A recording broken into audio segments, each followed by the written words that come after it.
Long time ago, Sadhguru had told my mother that he wants to take a boat, like a small fishing boat, and travel to Africa.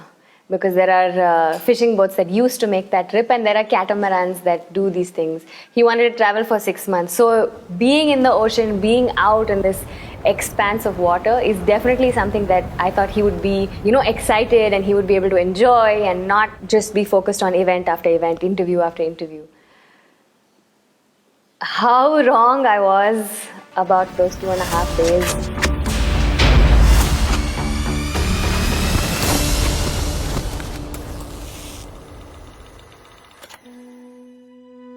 So when we got to Riyadh, it was so unreal for us because it was just desert everywhere, and I personally have never seen something like that. We were all in a bus, and in that bus we're all sitting and we can barely see outside the windscreen. And we're looking out and thinking, oh, everything looks a little hazy. It almost looks like mist, like an early morning fog kind of feeling. Only when you step out of the bus do you realize that it's not fog, it's dust, it's sand, it's like fine particles of sand. We see this sandstorm happening around us, and we don't know how Sadhguru is going to ride the bike through this.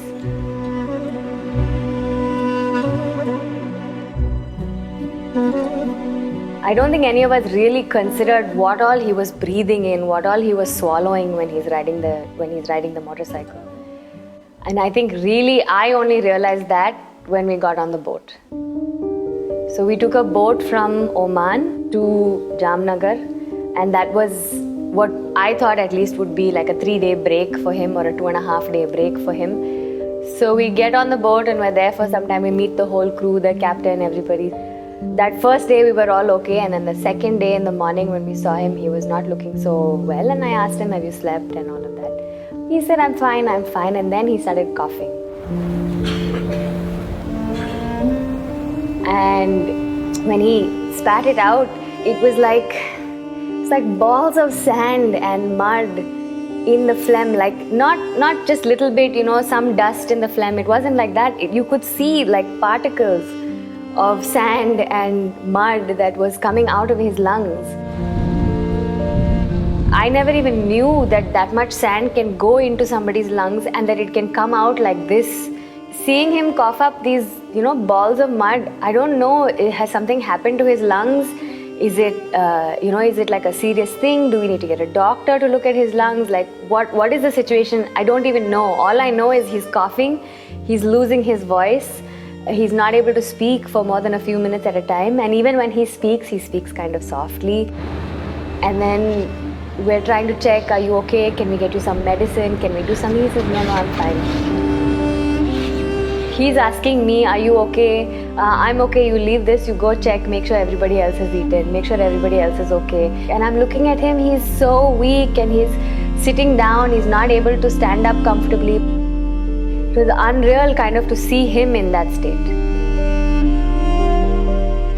But still in all of that, he is not saying anything. He is just saying, I need some time to rest, I have some writing to do. I'm okay. But you can see that he's not okay. Because he was running such high temperature, and because he was coughing and he couldn't speak. We didn't know how unwell or how well he was because he won't say anything to us.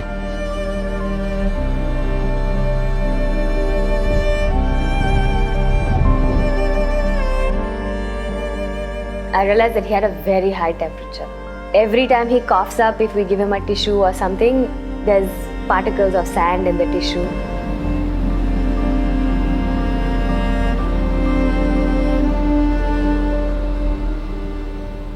So on the second day, we went out on the deck, and in the boat, that corner, that tip, we had placed a small stool for him to sit, and the video team wanted to take some nice videos and things like that.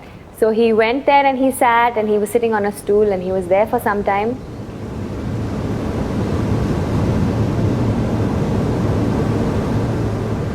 And maybe for the first time, I heard him say, I need to go. He got up, he held the rail all the way, and he walked back inside.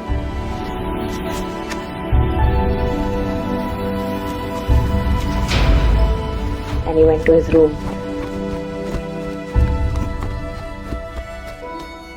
It was a little unreal to see that he needed the support of something else just to walk, that 10 or 15 feet, just to walk that distance. He needed the support of the rail to, make it back into the room. I was so uncomfortable with just letting him sleep alone in the room that I went and slept on the couch in his room, because I didn't know in the middle of the night if he gets up and something happens, nobody will be there to do anything. And it's a ship, and the ship is rolling from side to side. We were rolling 32 degrees almost, back and forth.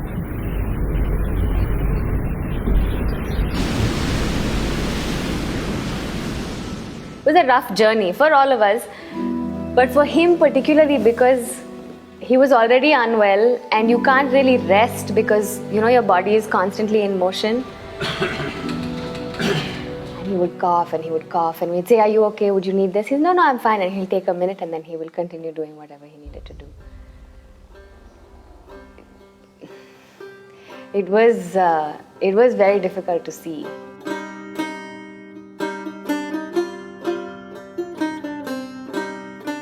Sadhguru said, "Why don't you have the crew come together? We'll include them in the movement. We'll talk to them about Save Soil and everything." So we got the crew together in their meeting area, which was downstairs.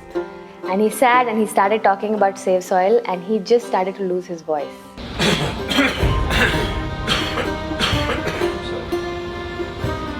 You want to put back organic? He would say something and then he would cough and he would say, "Excuse me," and then he would say it again. And he was not able to get full sentences out in the way that we are so used to seeing him at events.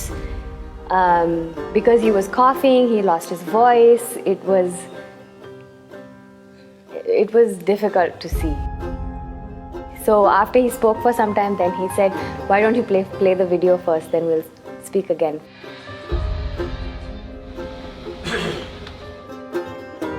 He kind of needed to take those few minutes of a break because he was not able to speak for a long time continuously. Somewhere when we were in the boat, I was really thinking, it doesn't matter if he wants to do 100 things. The rest of us need to make sure that he doesn't, because it's inhuman.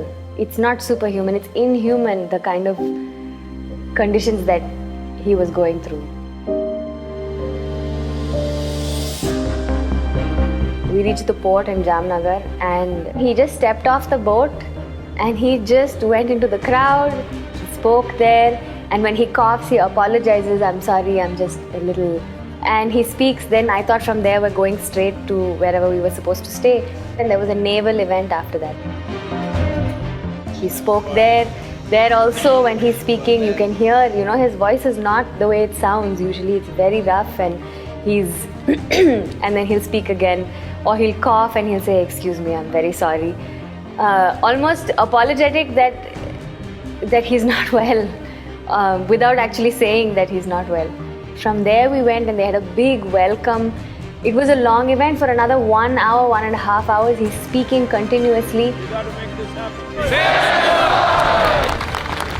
It was incredible to see, but it was also a little painful to see, because we had seen how he was the previous 2-3 days, and all we wanted was for him to rest for some time.